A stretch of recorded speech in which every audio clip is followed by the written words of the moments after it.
Hello everyone, Josh here at Community Chrysler. Take this 2005 Chrysler Crossfire out for a quick test drive.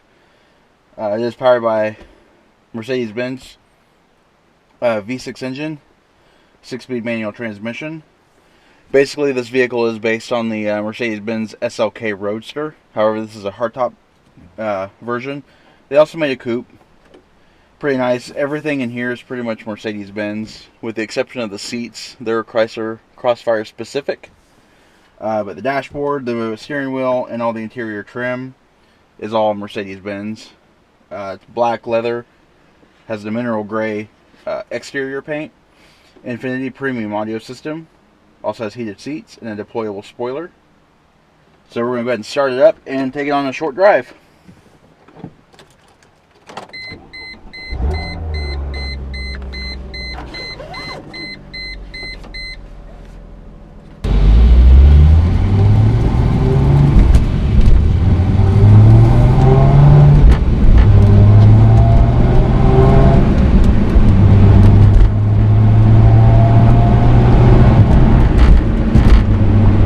Cars have some good pickup though. I mean,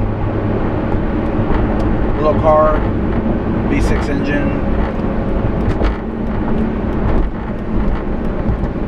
They love to scoot, that's for sure. I do apologize in advance for the rattling. It's probably one of my camera mounts.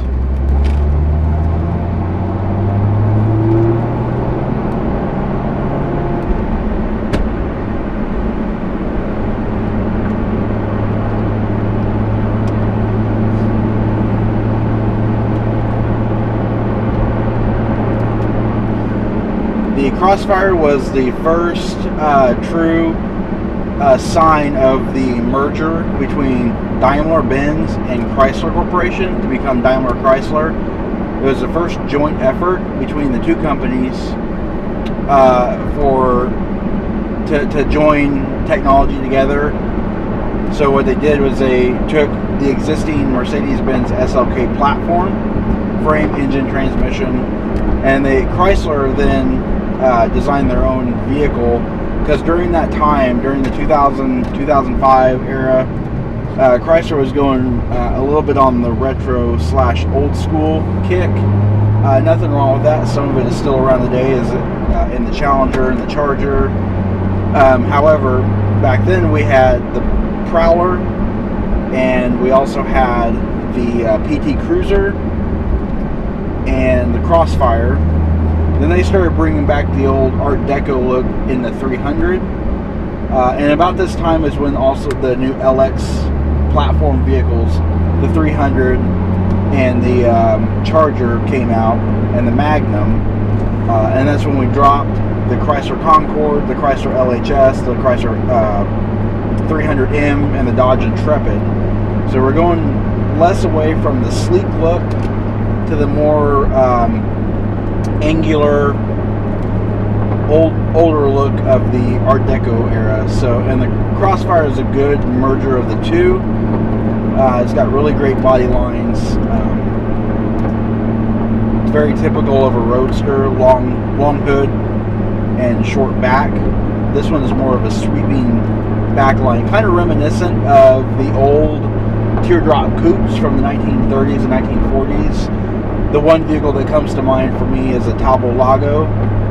It's a French teardrop coupe. And then, of course, the Bugatti Atlantique, which the Chrysler Atlantic concept in 1995 was derived from.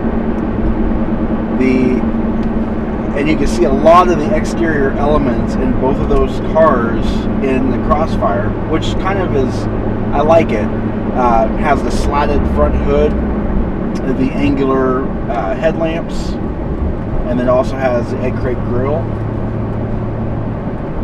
But being that it is still a modern vehicle, it has a lot of modern amenities. Driver's side, passenger side airbags with passenger detection. Also has side impact airbags mounted in the doors. 8-way power seats on the driver and passenger side. Dual zone automatic climate control. Heated seats, deployable spoiler, traction control, stability control. So there's a lot of modern touches on this car for it being so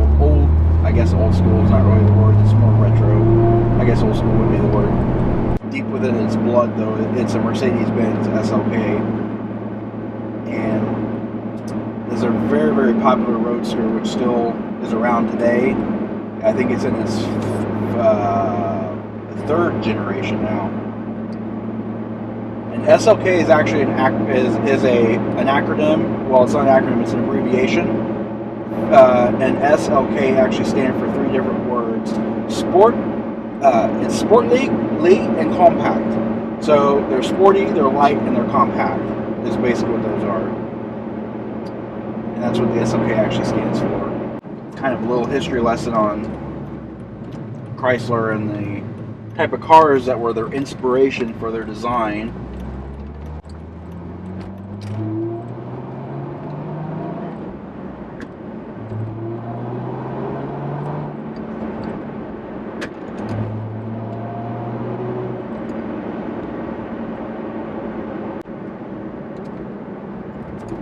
It's amazing how grippy these cars are.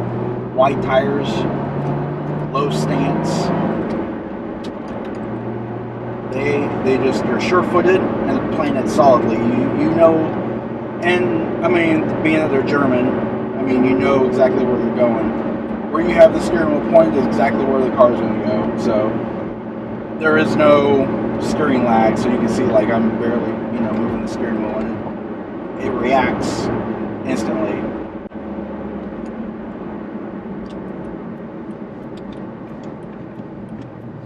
I don't know if you can see it, but there's another little classic car here. Not really classic, it's a Dodge Omni. Those were actually, I have a funny story about those. Those were also cross-badged from a company in France to bring the ultra-compact car to the States. It was designed in 1978. It was a Simca Horizon, is what it was called. And then Plymouth had their Plymouth Horizon, Dodge had the Dodge Omni. I know I'm off track being a Chrysler Crossfire video, but Chrysler is Chrysler regardless. And it's a good segue into how two different countries and two different types of auto marketing and manufacturing can merge together to make very, very successful vehicles.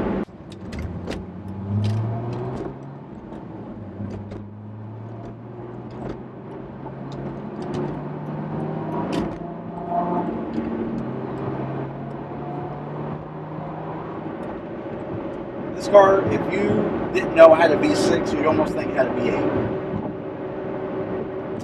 It has a V8 growl to it, and it has the pickup and the acceleration of a V8. And I think it all has to do with weight distribution, the fact that it's rear-wheel drive, has a good transmission on it, and it's just a good power to weight ratio. So this car will move. Anyway, that about sums it up for our video. Hope you enjoyed it. Hope you learned something. And I will see you again. Thanks for watching.